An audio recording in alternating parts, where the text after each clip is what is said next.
আচ্ছা, শুনতে পাচ্ছেন আমাকে?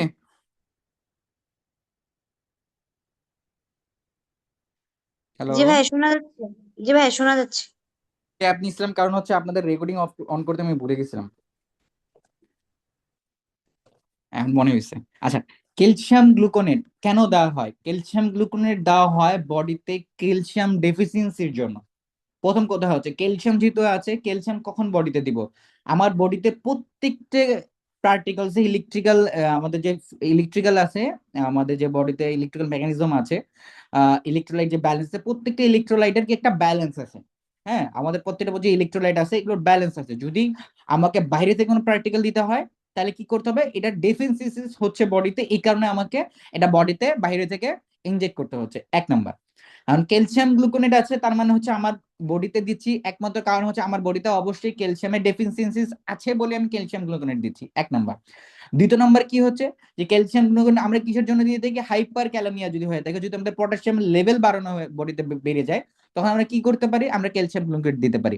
আরেকটা কি হচ্ছে, আমার বডিতে ম্যাগনেসিয়াম সালফেটের ওভারডোজের অ্যান্টিডোট হিসাবে আমরা কি করতে পারি?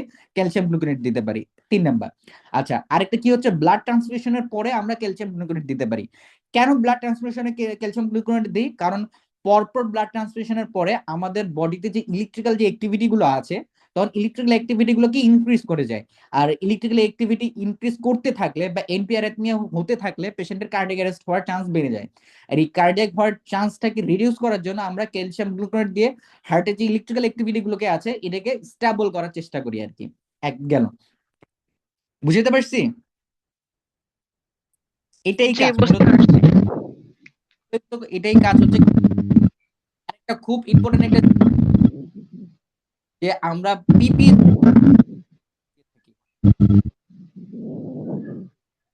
পিপিএস এর কাজ কেন? কারণ আমাকে এখানে ম্যাগনেসিয়াম ম্যাগনেসিয়াম স্যার সালফেট। অন্য কেউ আনমিউট করা, এই জন্য আপনার কথা শোনা যাচ্ছে না।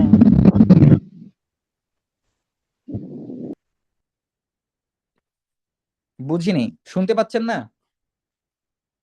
স্যার এবার শুনতে পাচ্ছি। আচ্ছা, যদি ক্যালসিয়াম যদি কোনো পেশেন্টের পিপিএইচ হয়, তো পিপিএইচ আমরা কি করে থাকি? ম্যাগনেসিয়াম সালফেট দিয়ে থাকি। যদি ম্যাগনেসিয়াম সালফেটের ওভারডোজ হয়ে যায়, তো ওভারডোজের ক্ষেত্রে অ্যান্টিডোট হিসেবে আমরা ক্যালসিয়াম গ্লুকোনেট দিয়ে থাকি পেশেন্টকে। হ্যাঁ, তো এই জিনিসগুলো মাথায় রাখবেন একটু। স্যার কিভাবে বুঝবো যে এটা হলো ম্যাগনেসিয়াম সালফেটের ওভারডোজ হয়ে গেছে? ম্যাগনেসিয়াম সালফেটের ওভারডোজ হয়ে গেলে আপনি তো বুঝতে পারেন, ধরেন আপনার কাছে পিপিএইচ এর পেশেন্ট আছে, আপনি পিপিএইচ এর ব্লিডিং মেইনটেইন করার জন্য আপনি ম্যাগনেসিয়াম সালফেট দিয়েছেন, তারপর আপনার পিপিএইচ ম্যানেজ হচ্ছে না, আপনি দিতেই আছেন, ধরেন একটা পেশেন্টের 10 ml দিয়েছেন, আপনি এখন 10 ml এর জায়গায় আপনি 20 ml দেওয়ার পরে পিপিএইচ ম্যানেজ হচ্ছে না, তখন আপনি দেখতে পাচ্ছেন তার ইলেকট্রিক্যাল অ্যাক্টিভিটি গুলা করতেছে, বেড়ে যাচ্ছে, ইসিজি করে দেখলে আপনার ডিফ্লেব্রেশন হচ্ছে বারবার। তখন আপনাকে বুঝতে হবে কি, যে এটাকে আপনার কি হচ্ছে, কি অ্যাক্টিভিটি গুলো বেড়ে যাচ্ছে, অ্যাক্টিভিটি গুলোকে আমাকে সুইটেবল করতে হবে, অর্থাৎ আমার যে কোনো জিনিস সুইটেবল পজিশনে আনার জন্য, মানে আমার অর্থাৎ এই সুইটেবল পজিশনের জন্য আমাকে এন্টি সুইটেবল জিনিস ইনজেক্ট করতে হবে, অর্থাৎ আমার বডিতে একটা জিনিস বেড়ে গেছে, এটাকে আমাকে নর্মালাইজ করার জন্য এর বিপরীতে কি কাজ করতেছে সেটাকে আমাকে বডিতে ইনজেক্ট করতে হবে। হ্যাঁ, এটা কিভাবে বুঝবো?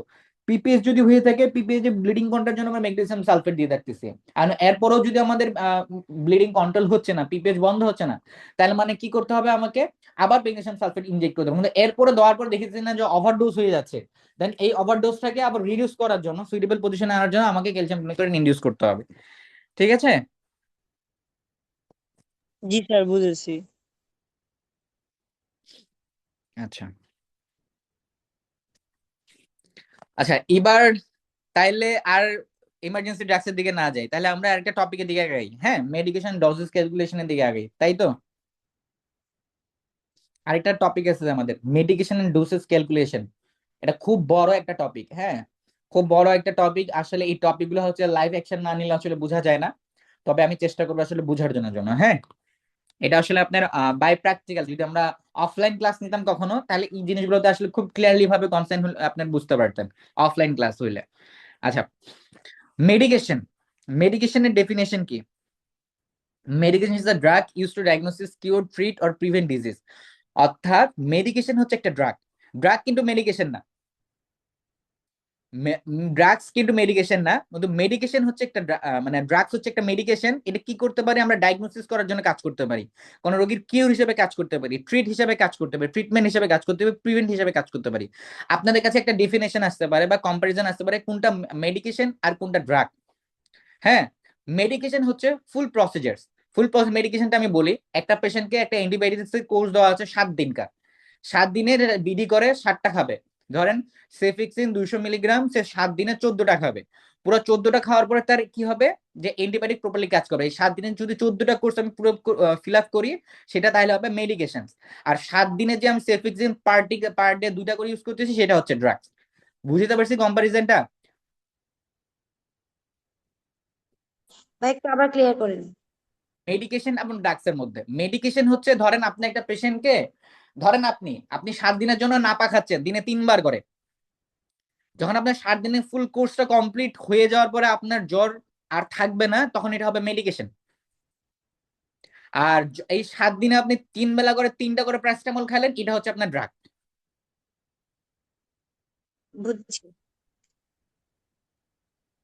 আচ্ছা, মেডিকেশন কিভাবে কি কি কারণে ইউজ করা হয়? ডায়াগনোসিস করার জন্য ইউজ করা হয়, ঠিক আছে। কিওর করার জন্য ইউজ হয়, আচ্ছা পেশেন্টকে রিকভার করার জন্য ইউজ করা হয়, ট্রিটমেন্ট হিসেবে ইউজ করা হয়, প্রিভেন্ট করার জন্য করা হয়, প্রিভেন্ট ডিজিজের জন্য ইউজ করা হয়। আর ডোজ কি? ডোজ হচ্ছে কোয়ান্টিটি। কোয়ান্টিটি কিরকম? আমরা এই যে 7 দিন যে প্যারাসিটামল খাইলাম, 7 দিনে একটা প্যারাসিটামল কতটুকু কন্টেন্ট থাকতেছে প্যারাসিটামল পার্টিকেল, এইটা হচ্ছে আমার কোয়ান্টিটি, ডোসেজের কোয়ান্টিটি। যেমন আমি পার ডে 3টা করে প্যারাসিটামল খাইলাম, পার ডে 3টা প্যারাসিটামল কত মিলিগ্রাম করে প্যারাসিটামল খেলাম? 500 গ্রাম করে 3 বেলা 1500 মিলিগ্রাম প্যারাসিটামল খেলাম। এইটা হচ্ছে আমার ডোসেজের কোয়ান্টিটি। বুঝতে পারছি? ডোসেজ কোয়ান্টিটি, ডোজ আর মেডিকেশন। কারো কনফিউশন আছে?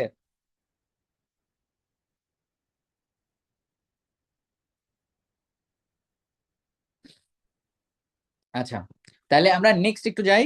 শুনতে পাচ্ছেন তো আমাকে, তাই না? জি স্যার। আচ্ছা আচ্ছা, ডোসেজ ক্যালকুলেশনস। আচ্ছা, ডোসেজ ক্যালকুলেশন নিয়ে আমরা একটু আলোচনা করি। আচ্ছা, ধরেন আপনার একটা পেশেন্টকে 500 এমজির একটা দিতে বলা হয়, অ্যামোক্সিসিলিন 500 এমজি। আচ্ছা, 500 এমজি দিতে না যায়, ধরেন একটা পেশেন্টকে আপনাকে ফ্লুক্লোক্স দিতে বললো 500। হ্যাঁ, কিন্তু আপনার কাছে আছে ফ্লুক্লোক্স 250। তাকে আমাকে দিতে হবে ফ্লুক্লোক্স 500, তাহলে আমাকে কয়টা ট্যাবলেট দিতে হবে? আমার কাছে 250 গ্রামের ফ্লুক্লোক্স, আর পেশেন্টকে দুইটা দিতে দিব। বলছে। কি বলেন? তাহলে দুইটা ট্যাবলেট দিব, 250 250 দুইটা 500। এইটাই হচ্ছে ডোসেজ ক্যালকুলেশন। এই ক্যালকুলেশন এখন আমরা শিখবো। এই ক্যালকুলেশন আবার একটু আইডেন্টিফাই করি। ধরেন আমার কাছে পেশেন্ট, ডক্টর প্রেসক্রাইব করে দিয়েছে যে ফ্লুক্লোক্স 500 এমজি করে তাকে 4 বেলা দিতে হবে। আচ্ছা, কিন্তু আমার ফার্মেসিতে দেখা গেল ফ্লুক্লোক্স 500 নাই, কিন্তু ফ্লুক্লোক্স 250 অ্যাভেলেবেল। যেহেতু 500 গ্রাম করে 4টা, তাহলে 250 গ্রাম করে তাহলে আমাকে কয়টা দিতে হবে? আমাকে দিতে হবে 8টা, কারণ আমাকে 500 গ্রামের জন্য আমাকে 2টা করে ফ্লুক্লোক্স দিতে হচ্ছে। এক বেলা 2টা করে দিলে হলে 4 বেলা 8টা ফ্লুক্লোক্স হচ্ছে। বুঝতে পারছি? জি। আচ্ছা আচ্ছা, এই জিনিসগুলো একটু বলি। এই শর্ট ফর্ম অ্যাব্রিভিয়েশন গুলো খুব ইম্পর্টেন্ট, আমরা অনেক সময় এটা ভুলে যাই। মিলিগ্রাম হচ্ছে শর্ট ফর্ম হচ্ছে এমজি, মাইক্রো মিলিগ্রাম হচ্ছে কি, মাইক্রোগ্রাম হচ্ছে এমসিজি হিসাবে থাকে, জিআর হচ্ছে গ্রেন হিসাবে থাকে, হচ্ছে কিউ হিসাবে হচ্ছে এভরিডে, পি হচ্ছে হচ্ছে পার ওরাল, আর ও পি আর হচ্ছে রেক্টালি, আইএম হচ্ছে ইন্টারমাসকুলার। এমএল তে কি বলা হচ্ছে মিলিলিটার, স্টেট হচ্ছে ইমিডিয়েটলি, সাব কিউ হচ্ছে সাবকিউটেনাস, আইভি হচ্ছে ইন্ট্রাভিনাস, পি আর এন। এই প্রশ্নটা কিন্তু বারবার আসে। পি আর এন অ্যাব্রিভিয়েশনের কি, মানে পি আর এন বলতে কি বুঝেন? পি আর এন হচ্ছে অ্যাস নিডেড, এই মাথায় জিনিসটা রাখবেন। হ্যাঁ, জিটিটি হচ্ছে ড্রপ। আচ্ছা, আমার এই একটা সূত্র, যে বেসিক ফর্মুলাটা আপনাদের সামনে শো করছি, এই একটা সূত্র দিয়ে আমি আমার যত রকমের ড্রাগ ডোজ ক্যালকুলেশন আছে সেটা করতে পারবো।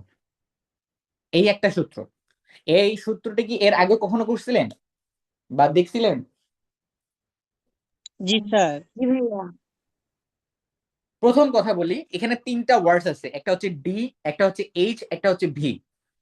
ডি হচ্ছে ডিজায়ার্ড ডোজ, এইচ হচ্ছে ডোজ অন হ্যান্ড, ভি হচ্ছে ভেহিকল ট্যাবলেট অর লিকুইড। ঠিক আছে, এখন আমি ডিজায়ার্ড ডোজ বলতে কি বুঝি? ডিজায়ার মানে কি, অর্থাৎ হচ্ছে ডিজায়ার মানে হচ্ছে আমার চাহিদা।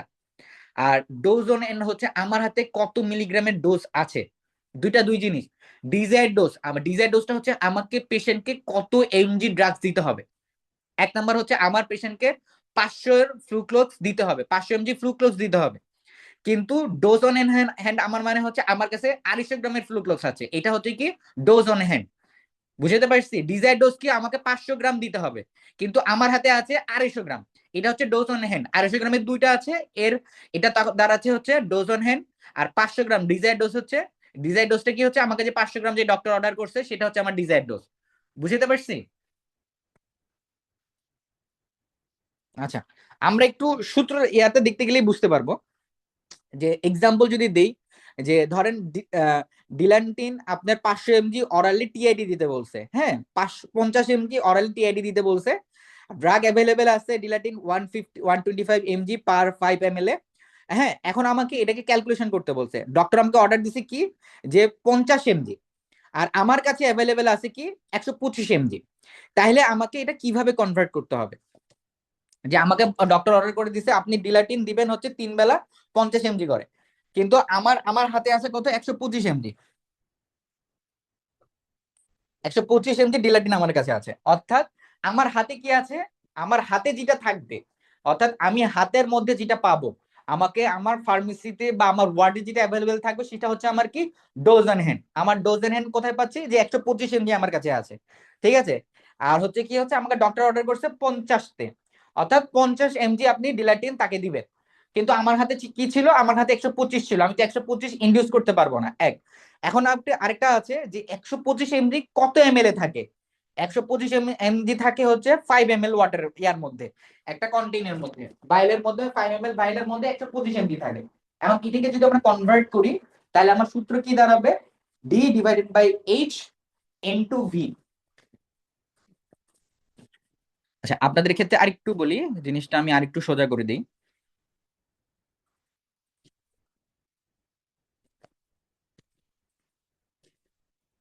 এটা একটু বুঝেন, হ্যাঁ।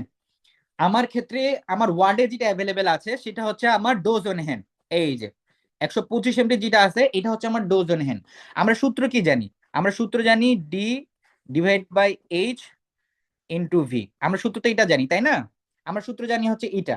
এখন আমার কথা হচ্ছে আমি কোনটা ডি কোনটা দিব কোনটা এইচ দিব। আমার ওয়ার্ডে আমার কাছে যেটা অ্যাভেলেবেল থাকবে সেটা হচ্ছে আমার ডোজ অন হ্যান্ড।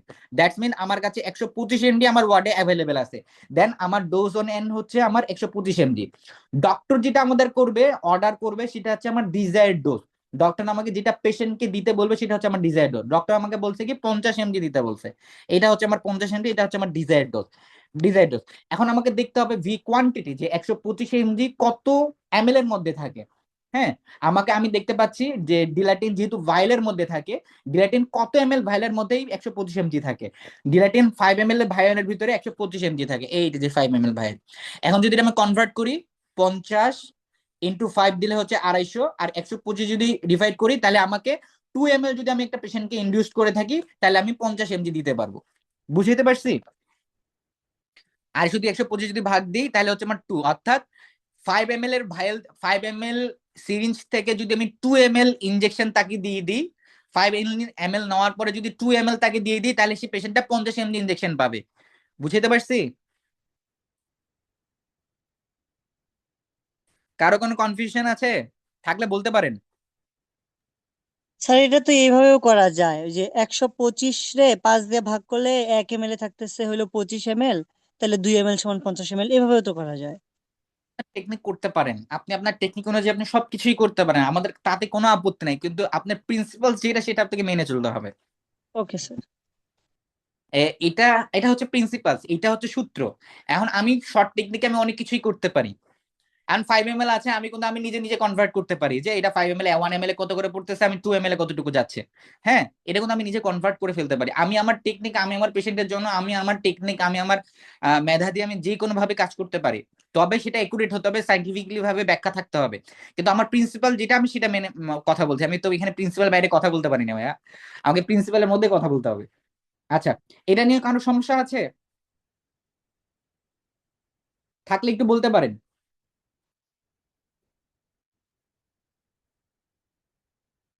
আচ্ছা, নেক্সট টপিকে চলে যাই।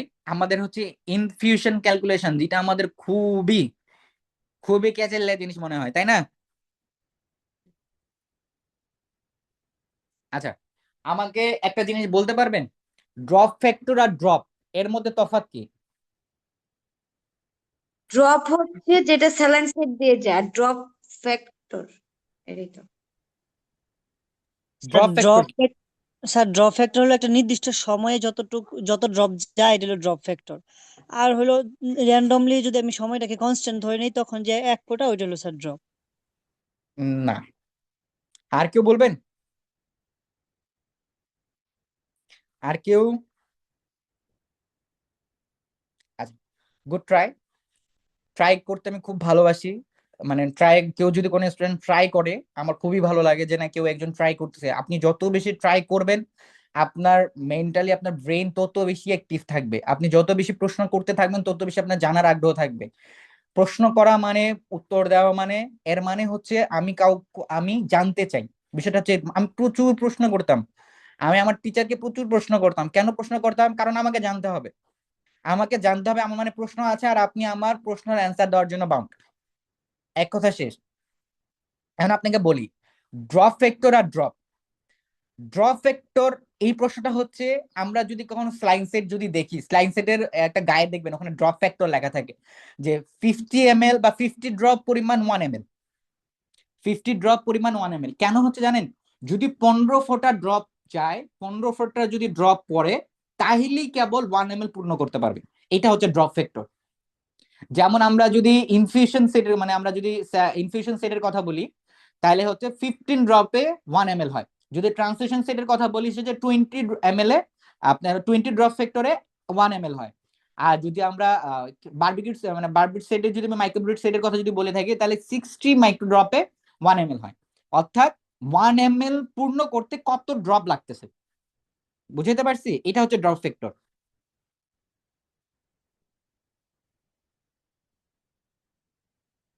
এই প্রশ্নের একটি অ্যান্সারটা দেখেন, the giving set deliver 50 drop per ml, এইটা হচ্ছে আমার ড্রপ ফ্যাক্টর। বুঝতে পারছি? এই দেখেন, the giving set deliver 15 drop per ml, অর্থাৎ 15টা ড্রপের পরিবর্তে 1 ml হবে। যদি আমরা 1 ফোঁটা করে দিই 1 ml পূর্ণ করতে 15 ড্রপ লাগবে। বুঝতে পারছি? ক্লিয়ার?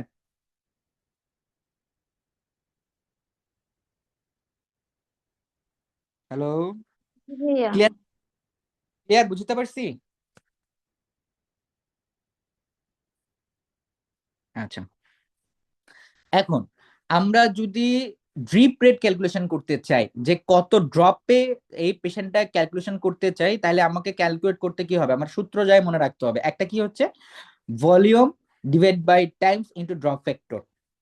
অর্থাৎ কোন পেশেন্টকে যদি বলি যে a patient requires 1 litre of fluid to be infuse 10 hours, যদি 10 ঘন্টার ভিতরে 1 লিটার ফ্লুইড দিতে চাই তাহলে আমার ড্রপ ফ্যাক্টর কত হবে?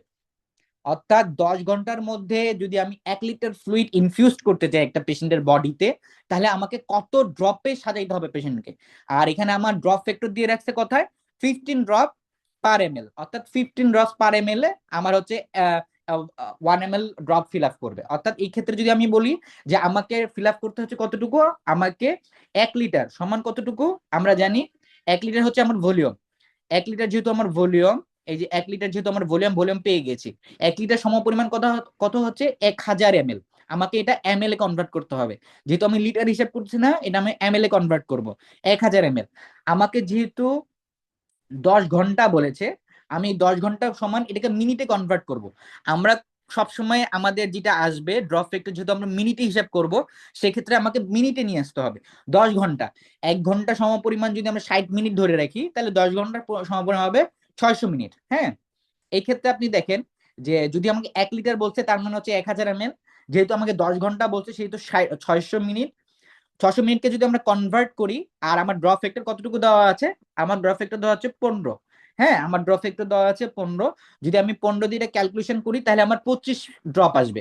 অর্থাৎ পেশেন্টকে যদি আমি 25 ড্রপ পার মিনিট দিই 10 ঘন্টায় আমি 1000 ml ফ্লুইড দিতে পারবো। বুঝতে পারছি?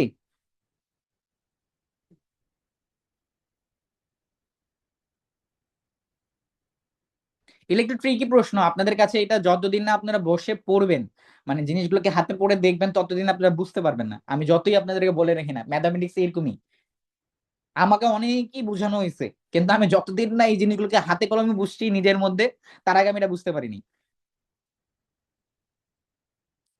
বুঝতে পারছেন কি এটা, নাকি আমি আবার রিভিউ করব?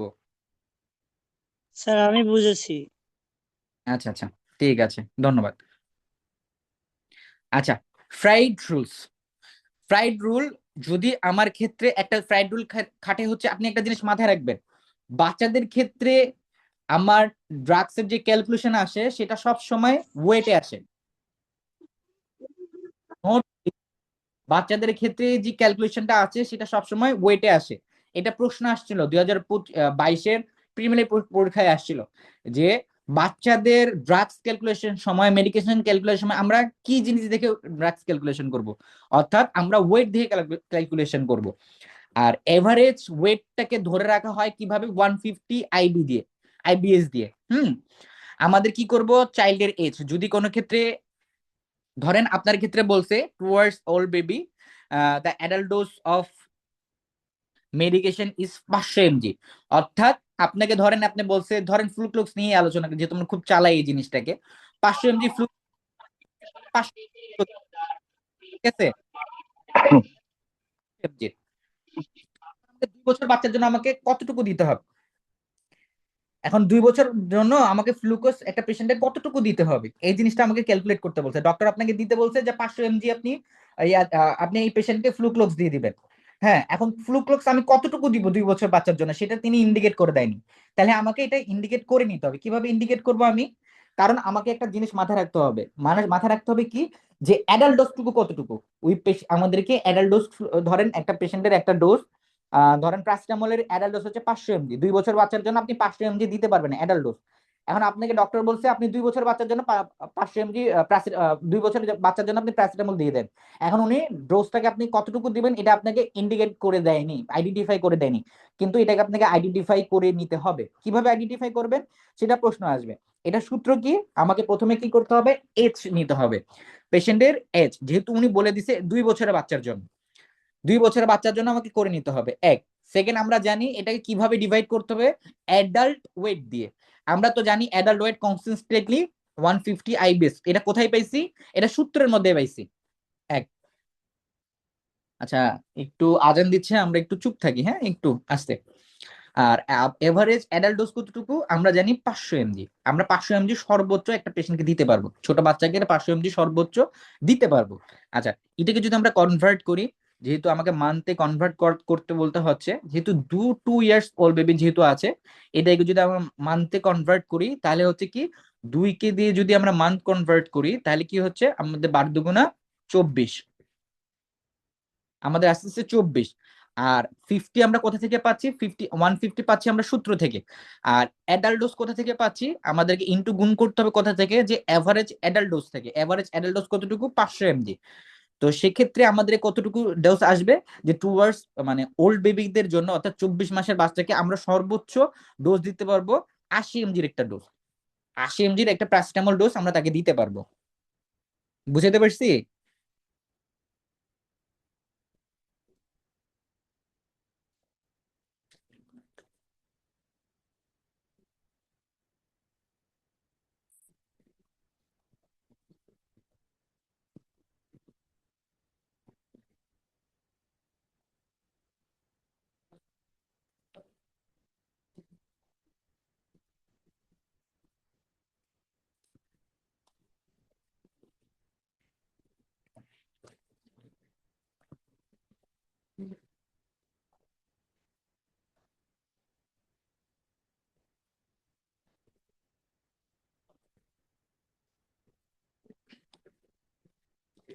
আচ্ছা, তাহলে এবার আরেকটু আগাই আমরা।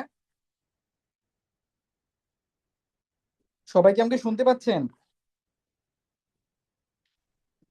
জি স্যার। আচ্ছা, এটা টপিকে নিয়ে কারো কোনো প্রবলেম আছে? এগুলো একটু আপনাদেরকে বুঝতে হবে, আমি যতই বলি না কেন আপনাদের মাথার উপর দিয়ে যাবে। অ্যাজ এ স্টুডেন্ট হিসাবে আমিও জানি, যে এই জিনিসগুলো মাথার উপর দিক যে যাবে, এই জিনিসগুলো ঠান্ডা মাথায় স্লাইড গুলো নিয়ে বসবেন। আশা করি আর কোনো প্রবলেম থাকবে না। যদি এর মাঝখানেও আপনাদের বুঝতে কোনো প্রবলেম হয়েই যায়, তাহলে আপনারা আমাকে পার্সোনালি নোট করতে পারেন, কোনো সমস্যা নাই, আমি আপনাদেরকে বোঝানোর চেষ্টা করব। স্যার এখানে এভারেজ অ্যাডাল্ট ডোজ 500 ছিল যে স্যার, এটা কি চেঞ্জ হবে নাকি সবসময় অ্যাডাল্ট 500ই থাকবে, 500 mg? চেঞ্জ হবে না, এটা কনস্ট্যান্টলি থাকবে 500 mg। ধরেন প্যারাসিটামলের জন্য অ্যাডাল্ট ডোজ 500 mg, এটা চেঞ্জ হবে না। যেমন ফ্লুক্লুক্সের জন্য অ্যাডাল্ট ডোজ হচ্ছে 500 mg, এটা চেঞ্জ হবে না। তারপর হচ্ছে আপনার সেফিক্সিম অ্যাডাল্ট ডোজের জন্য হচ্ছে 200 mg, এটা চেঞ্জ হবে না। অ্যাডাল্ট ডোজ গুলো আপনাকে জানতে হবে। অ্যাডাল্ট ডোজ গুলো কোথায় পাবেন? অ্যাডাল্ট ডোজ গুলো আপনাকে লিখে দেওয়া থাকবে, প্রশ্নের মধ্যে লিখে দেওয়া থাকবে অ্যাডাল্ট ডোজ গুলো। এটা প্রশ্নে দেওয়া থাকবে অ্যাডাল্ট ডোজ গুলো, জি স্যার, বুঝতে বুঝতে পারছি। অ্যাডাল্ট ডোজ গুলো এটা তো আপনি এখন প্রত্যেকটা, যেহেতু আমরা ফার্মাসিটিস মানে ফার্মাকোলজির উপর যেহেতু আমরা পিএইচডি করা নাই, সেই ক্ষেত্রে এটা আমাদের পরীক্ষায় যদি প্রশ্ন আসে আপনাকে অ্যাডাল্ট ডোজ ইন্ডিকেট করে দেওয়া থাকবে যে অ্যাডাল্ট ডোজ কতটুকু। তবে অনেক ক্ষেত্রে আবার ট্রিকি প্রশ্ন করে যে অ্যাডাল্ট ডোজ দেওয়া থাকে না, তখন যদি অ্যাডাল্ট ডোজ না দেওয়া থাকে ছোট বাচ্চার জন্য, আপনি ট্রিকি প্রশ্ন যদি করতে যান এটার রং হয়ে যায় অনেক সময়। তবে অ্যাডাল্ট হিসাবে আমরা যদি যদি বাচ্চাদের ক্ষেত্রে সেটা হচ্ছে 250 সর্বোচ্চ ধরে রাখি, আর অ্যাডাল্টের জন্য সর্বোচ্চ 500 ধরে রাখি। এটা হচ্ছে ট্রিকি একটা প্রশ্ন, কারণ অনেক সময় আবার এই অ্যাডাল্ট ডোজ দেয় না, আপনার এটাকে জাস্টিফাই করতে চাই আপনি কতটুকু জানেন। যদি বাচ্চা হয় তাহলে 250, যদি অ্যাডাল্ট হয়ে তাহলে হচ্ছে 500। এই জিনিসটা নিজের জন্য বলে রাখতেছি, বললেন না যেটা আমার রেফারেন্স দিয়ে করতেছি, মিলে গেলে মিলে যেতেও পারে। তো ম্যাক্সিমাম সময় এই দুইটা দিয়ে মিলে যায়। আর ওয়েটটা কিভাবে মেজার হবে? ওয়েটটা ওয়েট, আপনার ওয়েট যেহেতু আপনাকে এখানে কনস্ট্যান্ট দেওয়া আছে, যেমন এখানে আমার কনস্ট্যান্ট দেওয়া থাকবে, আমি যদি এই সূত্র অনুযায়ী কাজ করি, এই সূত্রে যদি আপনি কখনো ওয়েট না থাকে তাহলে 150 আইবিএস দিয়ে আপনি কনভার্ট করে রাখবেন 150। এটা কনস্ট্যান্ট, এটা সূত্রের 150, এটা হচ্ছে নিউটনের 150, নিউটনের থার্ড ল 150। এটা চেঞ্জ নাই, এটা থাকবে, এটা কনস্ট্যান্ট 150। আপনার অর্থাৎ হচ্ছে আপনার একটাই কথা, আপনার দুইটা জিনিস মাথায় রাখতে হবে। একটা কি হচ্ছে বাচ্চার বয়স, সেকেন্ড হচ্ছে আমার average adult dose. Adult dose যেহেতু আমার প্রশ্নে দেওয়া আছে, সেটা অ্যাডাল্ট ডোজ নিয়ে মাথা খাবো না। আমার একটাই কাজ, সেটা হচ্ছে বাচ্চার বয়স বছরটাকে আমাকে মাসে কনভার্ট করে নিয়ে 150 দিয়ে ডিভাইড করে দিতে হবে, শেষ। তাহলে আমার অ্যান্সার পেয়ে যাব।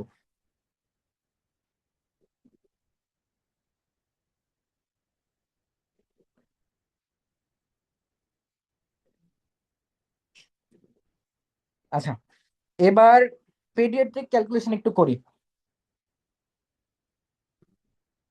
পেডিয়াট্রিক একটা ক্যালকুলেশন আছে,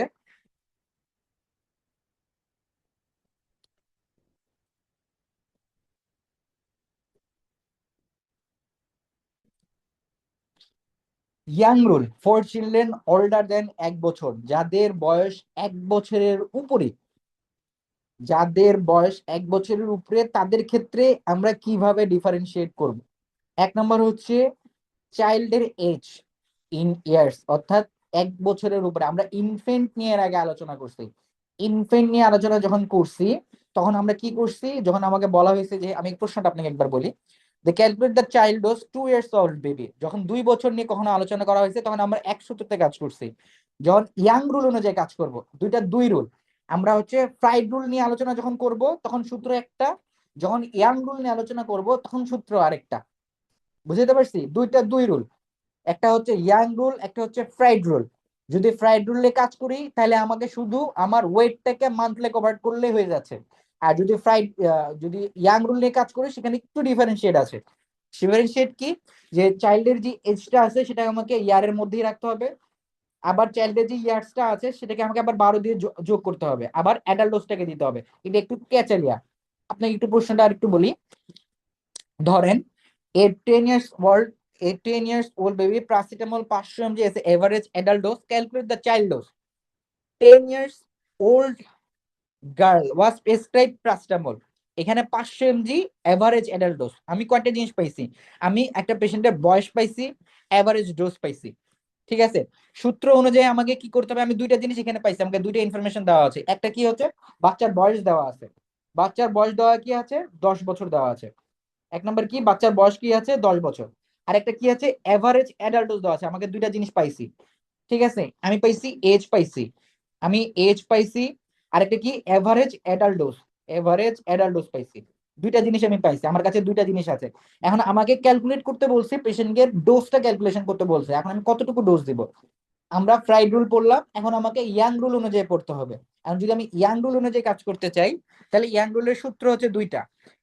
ইয়াং রুলের সূত্র কি? এক নম্বর হচ্ছে পেশেন্টের এজ অফ চাইল্ড, আবার শেষে কি হবে, ডিভাইড করতে হবে এজ অফ চাইল্ডের সাথে 12 যোগ করতে হবে।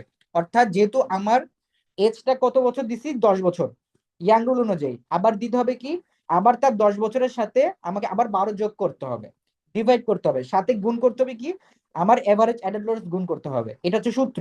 সূত্রটা মনে রাখবেন, সূত্রটা মনে রাখলে আপনি বুঝতে পারবেন।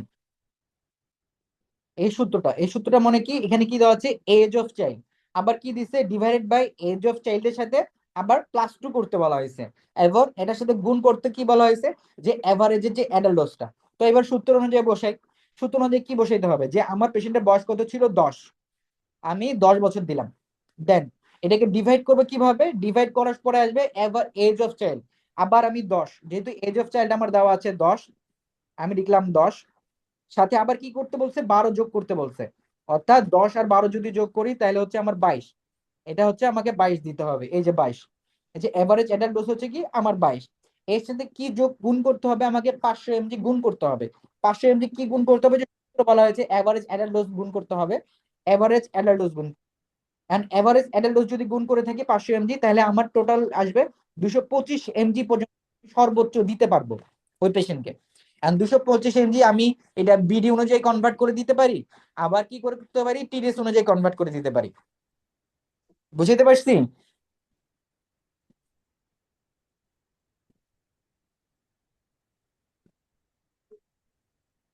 হ্যালো। জি ভাইয়া, এগুলো জি ভাইয়া বুঝতে পারছি। এগুলো একটু আপনাদেরকে মানে স্লাইড নিয়ে বুঝতে হবে, হ্যাঁ। এগুলো আপনাদের উপর ডিপেন্ড করবে, কারণ এগুলো আমি যতই মুখে বলি না কেন, যতই বুঝে দিই না কেন, যতদিন আপনি এই ট্রিক গুলো টেবিলে বসবেন না, ততদিন আপনি মাসায় একদম ক্লিয়ার হবে না, হ্যাঁ। এই জিনিসটা একটু রিকোয়েস্ট থাকবে, স্লাইড গুলো নিয়ে আপনি খাতায় বসবেন, খাতায় বসলে আপনি জিনিসগুলো সুন্দর করে বুঝতে পারবেন। এর বুঝার মাঝখানেও যদি কোনো প্রবলেম থেকে থাকে, যদি কোথাও বুঝতে না পারেন, সরাসরি পার্সোনালি আমাকে নক করতে পারেন, ঠিক আছে? ভাইয়া, জি বল। ভাই আমার এই যে আগের সূত্র দিয়ে এই অঙ্ক করলে তো উত্তর মিলতেছে না, তাহলে কি করব? শোনেন আমি বলি, দুই রুল, একটা হচ্ছে প্রাইড রুল, একটা হচ্ছে ইয়াং রুল। এক নাম্বার, আপনাকে দুইটা সূত্র যে কোনো একটা সূত্র ইন্ডিকেট করে দিবে, যে ইয়াং রুল অনুযায়ী কনভার্ট করেন, প্রাইড রুল অনুযায়ী কনভার্ট করেন, ওকে, আচ্ছা আচ্ছা, বুঝতে পারছি। করে দিবে। যদি বলে থাকে এস্টিমেটেড দা ইয়াং রুল, দেন আপনাকে ইয়াং রুল সূত্র অনুযায়ী করতে পারে। যদি বলে এস্টিমেটেড দা ফ্রাইড রুল, দেন আপনাকে ফ্রাইড রুল অনুযায়ী কনভার্ট করতে হবে। বুঝতে পারছি? জি, বুঝতে পারছি।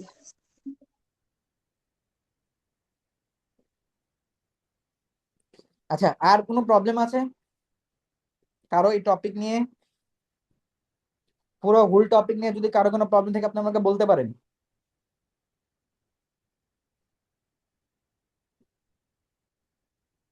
কারো কোনো সমস্যা? আইভি ইনফিউশনের ড্রপ ফ্যাক্টর বের করতে বলে, ওগুলো কি আরেক ক্লাসে পড়াবেন নাকি আজকেই শেষ দিয়ে দিলেন এক সূত্রে? Drop factor? হ্যাঁ, ড্রপ ফ্যাক্টর বের করতে বলে, তারপরে মানে আওয়ার টাওয়ার বের করতে বলে। আপনি তো একটা সূত্র পড়াইলেন, আর নাকি আর এটা আমি ওই যে যেদিন ইলেকট্রোলাইট ব্যালেন্স পড়াবো, হ্যাঁ, ইলেকট্রোলাইট ব্যালেন্সের সাথে আপনাকে আওয়ারটা বের করে দেওয়ার চেষ্টা করবো, কারণ ইলেকট্রোলাইট ব্যালেন্সের সাথে আওয়ারের একটা ইয়া আছে, কানেক্টেড আছে। এই জিনিসটা একটু স্কিপ রাখছি আমি, ওকে স্যার, কারণ ঠিক আছে। ইলেকট্রোলাইট পড়াবো সেদিন কিন্তু হিউজ টপিক, ওই দিন সেশন প্রায় 3 ঘন্টার উপর চলে যেতে পারে। আর ইলেকট্রোলাইট ব্যালেন্স যদি আপনি একবার বুঝে বুঝে যান, তাহলে আপনার কাছে ফান্ডামেন্টাল অফ নার্সিং পানির মতো মনে হবে। ফান্ডামেন্টাল অফ নার্সিং পানির মতো মনে হবে, অ্যাডাল্ট নার্সিং পানির মতো মনে হবে, তারপর হচ্ছে আপনার কার্ডিওভাস্কুলার সিস্টেম পানির মতো সোজা হয়ে যাবে আপনার কাছে, যেদিন আপনার আমরা সাথে আমাদের বডির প্রতিটা ফাংশন ইলেকট্রোলাইট এর উপরে ডিপেন্ড। হ্যাঁ, বডির পুরোটাই ফাংশন ইলেকট্রিকের উপর ডিপেন্ড করবে। যেদিন আমি আপনাদেরকে এটা নিয়ে বলবো, সেদিন সেশনটা আমার অনেক লং হবে। ওই দিন সবকিছু টপিক থাকলে শুধু স্পেসিফিক কয়েকটা টপিক পড়াবো আমি, ঠিক আছে? ওই দিন আপনাদেরকে এই বিষয় নিয়ে আপনারা একটু আমাকে মনে করাই দিন, হ্যাঁ। এরপরে তো আরো 2-3টা ক্লাস আছে সামনে, তারপরে একটু আমাকে নক করিয়েন। আচ্ছা, এর বাদ দিয়ে কারো কোনো টপিকের প্রশ্ন আছে? একটু বলেন। কেউ বুঝবেন, কোথাও বুঝতে সমস্যা হচ্ছে, আপনারা একটু আমাকে জানান। আচ্ছা, যে হার্টের সাউন্ড যে চারটা, এটা ওই একটু যদি বলতেন, সাউন্ড গুলা একটু ঝামেলা হয় মাঝে মধ্যে, এটা একটু আর ক্লিয়ার করতে। একটু অপেক্ষা করেন। ক্লাস আমার এই হার্ট সাউন্ডে কার্ডিওভাস্কুলার সিস্টেম নিয়ে পুরো সিস্টেম আছে। আমি আপনাকে হার্ট সাউন্ড নিয়ে পুরো ম্যাকেট ক্লিয়ার করে দেবো, টেনশন নিয়েন না। কার্ডিওভাস্কুলার সিস্টেম নিয়ে আমারই ক্লাস আছে 6 তারিখে। একটু অপেক্ষা করেন, আপনাদের সম্পূর্ণ ডাউট আমি ক্লিয়ার করব। এরপরেও যদি ডাউট ক্লিয়ার না করতে পারি, দেন আমি আবার ক্লাস নিব, সমস্যা নেই। বুঝতে পারছি নাকি আজকেই বলতে হবে? যদি হার্ট সাউন্ডের টপিক বর্তমান আজকে না, হার্ট সাউন্ডের টপিক হচ্ছে কার্ডিওভাস্কুলার সিস্টেমের টপিক। আমি আজকে কার্ডিওভাস্কুলার সিস্টেম নিচ্ছি না। কার্ডিওভাস্কুলার সিস্টেমটা স্পেসিফিক একটা ক্লাসে শেষ করলেই হবে। হ্যাঁ, কার্ডিওভাস্কুলার সিস্টেমের সাথে নার্ভাস সিস্টেম দিছে। যদিও এটা আমি খুব মানে বিরোধিতা করছিলাম যে আমি একটা ক্লাসে 2টা টপিক নিতে পারবো না, কিন্তু যেহেতু আমাদের হাতে সময় কম, এই জন্য আমাদেরকে 2টা টপিক একদিনে নিতে হচ্ছে। তো কার্ডিওভাস্কুলার দিনে আমি সম্পূর্ণ আপনাদেরকে বুঝাই দিব। আপনার নামটা একটু আমাকে বলেন, ওই দিন আমি সুন্দর করে আপনাকে স্পেসিফিক ভাবে বুঝাই দিব। সব ওকে, যদিও সব। ঠিক আছে। আচ্ছা, ঠিক আছে, একটু অপেক্ষা করেন 6 তারিখ পর্যন্ত, হ্যাঁ। আর তাইলে কারো কোনো প্রবলেম থাকলে একটু আমাকে জানান একটু, হ্যাঁ।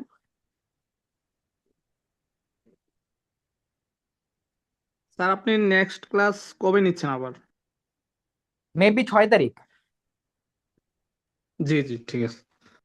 আমরা জানাই দিব, গ্রুপে আমরা জানাই দিব। আচ্ছা, তাহলে আজকে কি সেশন শেষ করতে পারবো?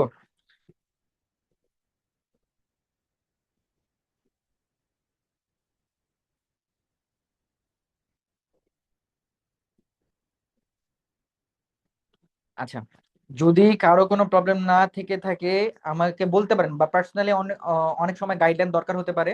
আপনারা বলতে পারেন আমাকে যে আপনারা কোথাও কোনো রকম প্রবলেমে আটকে যাচ্ছেন কিনা, বা কোনো টপিকসে বুঝতে অসুবিধা হচ্ছে কিনা, বা কোনো রকম গাইডলাইন বা আমার জন্য কোনো রকম অ্যাডভাইস আছে কিনা।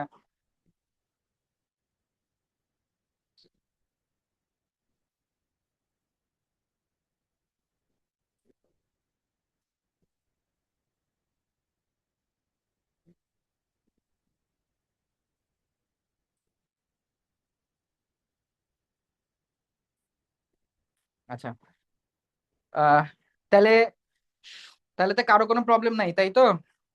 কেউ কোনো কিছু জানতে চাচ্ছেন পরীক্ষা না স্যার, রিলেটেড? শেষ করতে পারেন। আচ্ছা, পরীক্ষা রিলেটেড, রেজাল্ট রিলেটেড কারো কোনো কোয়ারি না থাকলে তাহলে আমি শেষ করতে চাই। ঠিক আছে, সবাই ভালো থাকবেন আশা করি।